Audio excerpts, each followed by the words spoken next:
दोस्तों, MSME registration को जैसा हम सभी जानते हैं, आज के डेट में उसे उद्यम रजिस्ट्रेशन भी कहते हैं। भारतवर्ष में जितने प्रकार के उद्यम हैं, उसमें से अधिकांशतः माइक्रो, स्मॉल और मीडियम इंटरप्राइजेज ही हैं, जिसे हम एमएसएमई कहते हैं। हिंदी में उसे आप सूक्ष्म, लघु एवं मध्यम उद्योग कह सकते हैं। इससे रिलेटेड भारत सरकार का उद्यम रजिस्ट्रेशन का एक वेबसाइट है, जो आपको एमएसएमई सर्टिफिकेट प्रदान करती है और ये बिल्कुल फ्री ऑफ कॉस्ट है। इसको आप खुद से कर सकते हैं और सबसे अच्छी बात यह है कि रजिस्ट्रेशन को कंप्लीट करते ही आपको इसका एक सर्टिफिकेट मिल जाता है। इस सर्टिफिकेट को आपको अपने संस्थान के ऑफिस में या जो आपका मैन्युफैक्चरिंग यूनिट है वहाँ पर आपको लगाना चाहिए। और इस सर्टिफिकेट के बहुत सारे बेनिफिट हैं। सरकार बहुत सारा अवेयरनेस प्रोग्राम चलाती है, बैंक से लोन लेने में या मुद्रा लोन लेने में, बहुत सारी चीज़ों में आपको ये लाभ मिलता है। जेम पोर्टल पे एमएसएमई का रजिस्ट्रेशन बहुत कारगर सिद्ध होता है। और आज के डेट में अगर आप बैंक में अकाउंट खोलने जाएं तो वहाँ भी बैंक आपसे एमएसएमई सर्टिफिकेट की मांग करती है। तो सीधा बात यह है दोस्तों कि अगर आप कोई उद्योग चला रहे हैं या कोई बिजनेस स्टार्ट कर रहे हैं तो आपको एमएसएमई का सर्टिफिकेट जरूर बनवाना चाहिए। तो आइए दोस्तों, इसको कैसे करते हैं, बिल्कुल एक नया तरीका नए वर्ष में आपको मैं बताने जा रहा हूँ। आप खुद से घर बैठे इसे कर सकते हैं। नमस्कार दोस्तों, मेरा नाम राजेश है और डिजिटल वेंचर में मैं आपको हमेशा टेक्निकल चीज़ों के बारे में ज्ञान देता रहता हूँ। आज का हमारा टॉपिक है उद्यम रजिस्ट्रेशन, और आप देखें इसे आप किस प्रकार से बहुत आसानी से इन चीज़ों को अपने से कर सकते हैं। एमएसएमई रजिस्ट्रेशन के लिए सबसे पहले गूगल पे जाएंगे और गूगल पे जाने के बाद उद्यम रजिस्ट्रेशन टाइप करेंगे। उद्यम रजिस्ट्रेशन टाइप करने पर सबसे पहला वेबसाइट आता है udyamregistration.gov.in। इसे हम क्लिक करेंगे। ये देखिए दोस्तों, ये उद्यम रजिस्ट्रेशन का नया इंटरफेस इस प्रकार से दिखता है। इसमें कुछ तब्दीलियां आई हैं और नए तरीका से ये रजिस्ट्रेशन होता है। मैं आज आपको एक नया उद्यम रजिस्ट्रेशन यानी एमएसएमई रजिस्ट्रेशन करके दिखाऊंगा लाइव। आप इसमें देखिए एमएसएमई उद्यम रजिस्ट्रेशन प्रोसेस लिखा हुआ है। वेलकम टू रजिस्टर्ड हियर, इसमें कई ऑप्शन है, जिसमें अगर आप एक नया उद्यम रजिस्ट्रेशन बना रहे हैं तो आप सबसे पहला वाला ऑप्शन क्लिक करेंगे, जिसमें रजिस्ट्रेशन के लिए new entrepreneurs who are not registered yet, इसको मैं क्लिक करूँगा। क्लिक करने के बाद यहाँ आधार नंबर प्रोप्राइटर का डालूंगा और प्रोप्राइटर का नाम डालने के बाद वैलिडेट और जनरेट ओटीपी, जो उनके आधार से जुड़ा हुआ मोबाइल नंबर है उस पर ओटीपी जाएगा। उस ओटीपी को हमें यहाँ पर सबमिट करना है। अब देखिए ओटीपी जनरेट हो चुका है और जो आधार से जुड़ा हुआ नंबर है वो दिख रहा है। इस नंबर पे ओटीपी गया है, इसे हम यहाँ पर सबमिट करेंगे। देखिए दोस्तों, your Aadhaar has been successfully verified, you can continue Udyam registration process. हमारा आधार वेरीफाई हो चुका है और अब मैं यहाँ पर जो डिटेल्स हैं उसको मैं सबमिट कर रहा हूँ। सबसे पहले तो आपका ये जो संगठन का प्रकार है, यानी ये जो ऑर्गेनाइजेशन है, ये ऑर्गेनाइजेशन आपका क्या प्रोप्राइटरशिप है या पार्टनरशिप है या प्राइवेट लिमिटेड है, जो भी डिटेल्स है आप इसे भरेंगे। मेरे केस में ये प्रोप्राइटरशिप है तो मैं प्रोप्राइटर डालूंगा। प्रोप्राइटर का पैन यहाँ पर इंटर करूँगा। प्रोप्राइटर का नाम जो पैन पे लिखा हुआ है उसे मैं इंटर करूँगा। प्रोप्राइटर का डेट ऑफ बर्थ जो पैन पे डाला है उसे भी इंटर करना है। ध्यान रहे दोस्तों, इसमें एक भी स्पेलिंग मिस्टेक ना हो और ना डेट में कोई डिफरेंस आए, अदरवाइज ये आपका पैन वैलिडेट नहीं हो पाएगा। अब हम यहाँ पर चेक बॉक्स को टिक मारेंगे और पैन वैलिडेट बटन को क्लिक करेंगे। ये देखिए दोस्तों, your PAN has been successfully validated, यानी मैंने जो डेटा इंटर करा वो बिल्कुल सही था। और अब हम यहाँ कंटिन्यू बटन को क्लिक करेंगे। दोस्तों, पैन वैलिडेट के बाद कंटिन्यू का बटन दबाने पर अब देखिए कुछ इस प्रकार की डिटेल्स जो है सो हमसे मांगी जा रही है। जैसे डू यू हैव GST, आपके पास GST नंबर अगर है तो आप इसे डालिए, और अगर नहीं है तो आप इसे नो कर आगे निकल जाइए। अब देखिए ये 5 नंबर कॉलम जिसमें एंटरप्रेन्योर का नाम भरा हुआ आ रहा है, मोबाइल नंबर और ईमेल एड्रेस मांगा जा रहा है। तो मोबाइल नंबर और ईमेल एड्रेस अब मैं यहाँ पर भरूंगा। अब यहाँ पर 8 नंबर कॉलम में पूछा जा रहा है कि आपकी सोशल कैटेगरी क्या है, आप जनरल से हैं, अनुसूचित जाति हैं, जनजाति हैं, अन्य पिछड़ा वर्ग से आप हैं।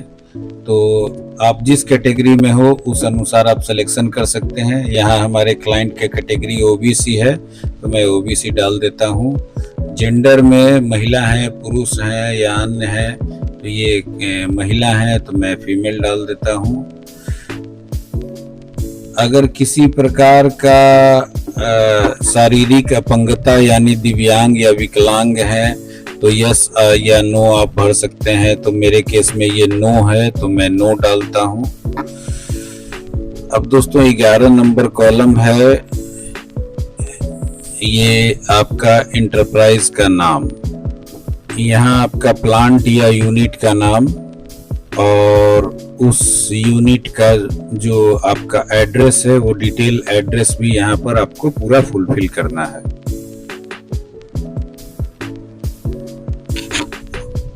ऐड यूनिट मैंने कर दिया तो देखिए दोस्तों ये यूनिट का नाम यहाँ पर ऐड हो गया। आप इसे डिलीट कर सकते हैं या यहाँ पर मल्टीपल यूनिट्स भी आप जोड़ सकते हैं। अगर आपके पास कई संस्था हैं तो आप इसे जोड़ सकते हैं मल्टीपल यूनिट्स के रूप में।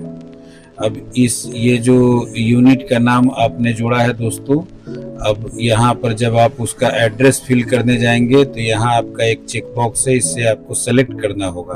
देखिए मैं इधर यहाँ क्लिक करता हूँ तो यहाँ पर सिंगल, क्योंकि सिंगल मैंने ये जोड़ा है तो सिंगल इंटरप्राइजेज मुझे दिख रहा है और इसका एड्रेस मुझे डाल देना है। यहाँ दोस्तों देखिए कोई भी कॉलम खाली नहीं छोड़ना है। अगर आपके पास फ्लैट नंबर या ब्लॉक नंबर ऐसा कुछ नहीं है तो आप XX डाल सकते हैं। अगर आपके पास आपकी बिल्डिंग का कोई नाम अगर है या परिसर भवन तो आप डालिए, अगर नहीं है तो आप XX डालिए।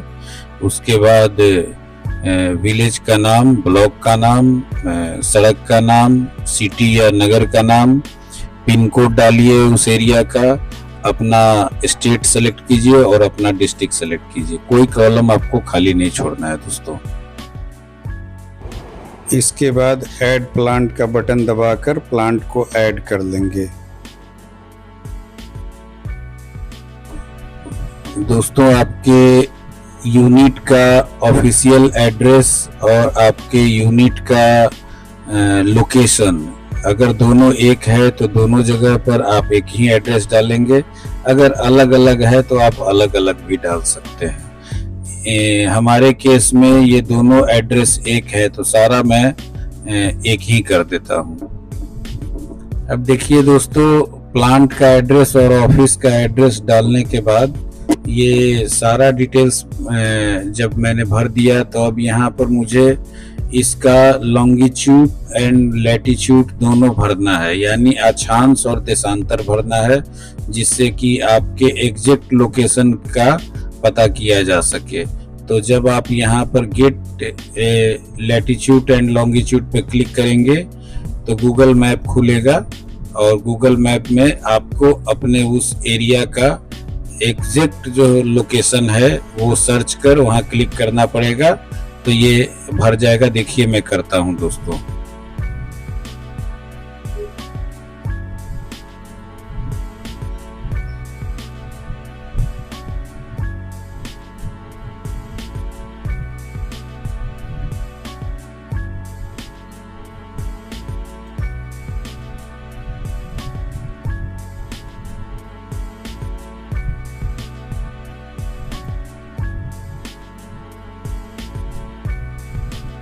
देखिए दोस्तों, हमारा जो एड्रेस है वो एड्रेस ये देखिए, ये लहुआर दिख रहा है, मैंने लहुआर भरा है, तो मैं इस जगह को क्लिक करूंगा।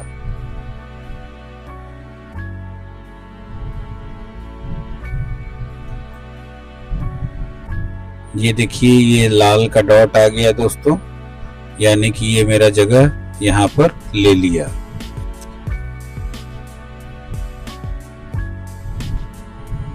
अब आप इसे बैक होते हुए चले जाएंगे, इसे पकड़कर ऊपर करेंगे तो ये देखिए हमारा लैटिट्यूड और लॉन्गिट्यूड सेलेक्ट हो चुका है दोस्तों। आप इस प्रकार से अपना एग्जैक्ट लैटिट्यूड और लॉन्गिट्यूड सेलेक्ट कर यहाँ पर ओके का बटन दबा देंगे। ये देखिए यहाँ पर ये आ चुका है आपका अक्षांश और देशांतर। ये बहुत आसान तरीका है, आप इसे कर सकते हैं। अब उसके बाद प्रत्येक स्टेप को आप पढ़ते चले जाएंगे। जैसे इसमें लिख रहा है कि do you belong to any Bihar industrial area development authority, जिसे बियार्डा कहते हैं, तो यहाँ नो भरा हुआ है और नो ही रहेगा। ये 14 नंबर कॉलम है कि आपने पहले कोई उद्यम रजिस्ट्रेशन अगर किया है तो आप उसका डिटेल्स दे सकते हैं। हमारे केस में नहीं है और इन्हें भरा हुआ है, तो इसे मैं छोड़ दूंगा। 15 नंबर कॉलम है स्टेटस ऑफ इंटरप्राइजेज। ये जो इंटरप्राइज है ये कब इनकॉर्पोरेट हुआ या कब आपने स्टार्ट किया। तो अगर आपके पास कोई जीएसटी नंबर है तो आप उसका डेट डाल सकते हैं, या अगर जीएसटी नंबर जैसे हमारे केस में नहीं है तो जब आपने स्टार्ट किया आप वो डेट डाल सकते हैं। अब इसी कॉलम का बी नंबर कॉलम में पूछा जा रहा है कि क्या यहाँ पर आपका बिजनेस या आपका प्रोडक्शन स्टार्ट हो गया, तो बिल्कुल स्टार्ट हो गया, इसे यस कर देते हैं।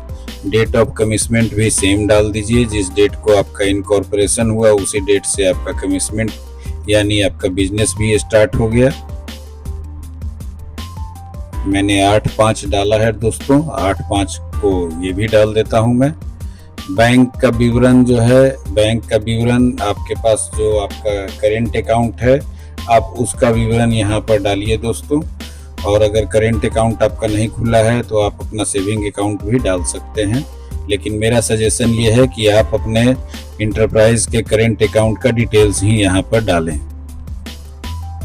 बैंक डिटेल्स डालने के बाद दोस्तों आपको 17 नंबर कॉलम पर ध्यान देना है। यहाँ पर पूछा जा रहा है कि आपके ये जो इकाई है या इंटरप्राइज है इसकी प्रमुख गतिविधि क्या है। आप कोई सामान बनाते हैं या आप सर्विस देते हैं।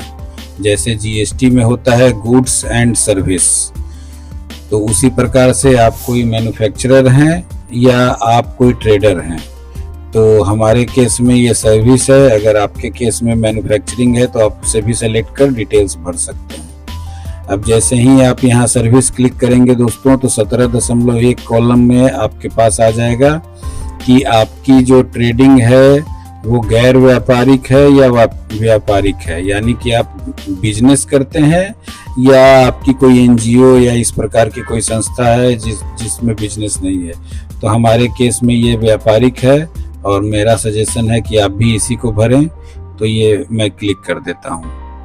18 नंबर कॉलम है दोस्तों कि नेशनल इंडस्ट्री क्लासिफिकेशन यानी एनआईसी कोड जिसे आप कहते हैं, तो एनआईसी कोड को आपको भरना पड़ेगा एक्टिविटीज के लिए, ताकि ये आइडेंटिफाई हो पाए कि आप जो व्यापार करते हैं उसमें किस चीज़ का व्यापार करते हैं। सैकड़ों प्रकार के व्यापार हैं, हजारों प्रकार के, तो उसमें जो एनआईसी कोड होता है इससे आपको पकड़ में आ जाएगा कि आप किस प्रकार का काम करते हैं। तो आप अपने काम का एनआईसी कोड यहाँ पर सर्च करें, आप गूगल पे भी कर सकते हैं। आप गूगल खोल लेंगे दोस्तों, और गूगल खोलने के बाद आप जो भी काम करते हैं उस काम को लिख करके और उसका एनआईसी कोड सर्च करेंगे। जैसे हमारे केस में क्लाइंट के द्वारा कुछ मशीनरी की सप्लाई की जाती है, तो मैं यहाँ पर उनके आइटम्स का जो है नाम लिखकर गूगल में एनआईसी कोड सर्च करता हूँ। आप लिखेंगे एनआईसी कोड फॉर और उसके बाद जो भी आप काम करते हैं, आप अगर किराना दुकान चलाते हैं, आप अगर दवा दुकान चलाते हैं, या जो भी आप करते हैं, ये देखिए दोस्तों, मैंने ये NIC कोड खोज लिया है और खोजने के बाद इसको भर भी दिया है। यहाँ पर भी NIC कोड 2 डिजिट, फिर 4 डिजिट, फिर 5 डिजिट में भी आ गया है। इसको आप और बेहतर तरीके से अगर आप भरना चाहें तो वो भी कर सकते हैं। एडिशनल अगर आपको करना है तो ऐड एक्टिविटीज़ कर आप इसमें और भी बहुत सारे NIC कोड को आप भर सकते हैं। मैं फिलहाल अगले पर चलता हूँ, जहाँ पर आपके यहाँ टोटल नंबर ऑफ एम्प्लॉयज की संख्या कितनी है तो वो मैं डाल देता हूँ। तो दोस्तों यहाँ पूछा जा रहा है कि आपका exclusion of cost of pollution control research and development और net investment in plant and machinery. तो ये चूंकि एक नया फर्म है तो इसका ये डेटा तो अभी हमारे पास नहीं है, तो हम यहाँ 0 कर आगे बढ़ जाएंगे दोस्तों। टर्नओवर पूछा जा रहा है तो नए फर्म में हम 0 कर इससे आगे बढ़ जाएंगे। आपको अगर अपने जेम पोर्टल पर इसे रजिस्टर्ड करना है तो आप यहाँ यस दबा सकते हैं।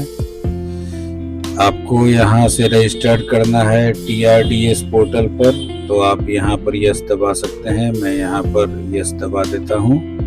आपके अपने केस में आपको जो बेहतर लगे वो आप कर सकते हैं दोस्तों। यहाँ पर अगर आप रजिस्टर्ड होना चाहते हैं नेशनल करियर सर्विसेज यानी NCS में तो आप यस कर सकते हैं। मैं नो कर देता हूँ। NSIC का जो BIB पोर्टल होता है इसमें अगर आप करना चाहते हैं तो यस दबा दे सकते हैं। मैं अभी यस ही रहने देता हूँ। अब देखिए दोस्तों, ये मेरा फॉर्म पूरी तरह भरा जा चुका है और सबमिट बटन को क्लिक करने के बाद यहाँ पर पूछ रहा है कि are you sure that you have entered correct data, और आप अपने डेटा को चेक कर सकते हैं और उसके बाद मोबाइल नंबर पे आपका ये OTP जाएगा। दोस्तों देखिए, हमने OTP डाल दिया है और कैप्चा भी इंटर कर दिया है। अब फाइनल सबमिट बटन पर क्लिक करेंगे। अब यहाँ पर करेक्ट डेटा का एक नोटिफिकेशन आ रहा है, इसे आप ओके कर देंगे। ये देखिए दोस्तों, उद्यम रजिस्ट्रेशन सक्सेसफुली सबमिट हो चुका है और उद्यम रजिस्ट्रेशन का ये एक नंबर भी मुझे दिख रहा है। हमारा नंबर जनरेट हो गया है। इसे ओके बटन दबाकर क्लिक कर देंगे।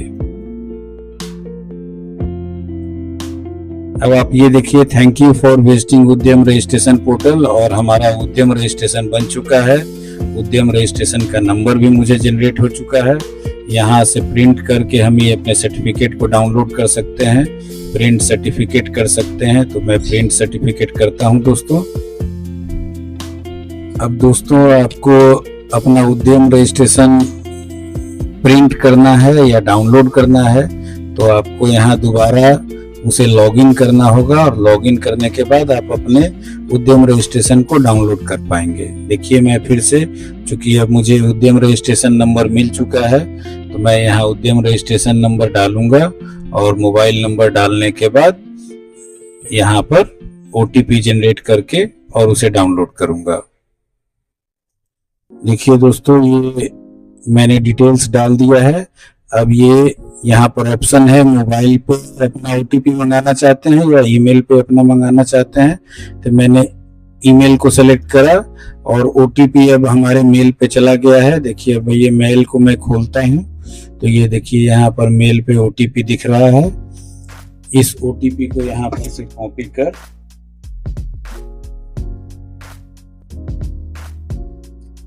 यहाँ पेस्ट कर देता हूँ और वैलिडेट कर देता हूँ। अब ये देखिए, OTP वैलिडेट हो चुका है और सारा डिटेल्स दिख रहा है। यहाँ पर प्रिंट सर्टिफिकेट को क्लिक करेंगे और ये देखिए दोस्तों, हमारा ये उद्यम रजिस्ट्रेशन बन चुका है। तो इस प्रकार से आप चुटकियों में अपने उद्यम रजिस्ट्रेशन को बना सकते हैं, खुद से बना सकते हैं। इसके लिए आपको किसी की मदद लेने की कोई आवश्यकता नहीं है और ये बिल्कुल एकदम लाइव बन जाता है। इसके लिए कोई इंतजार करने की आवश्यकता नहीं है।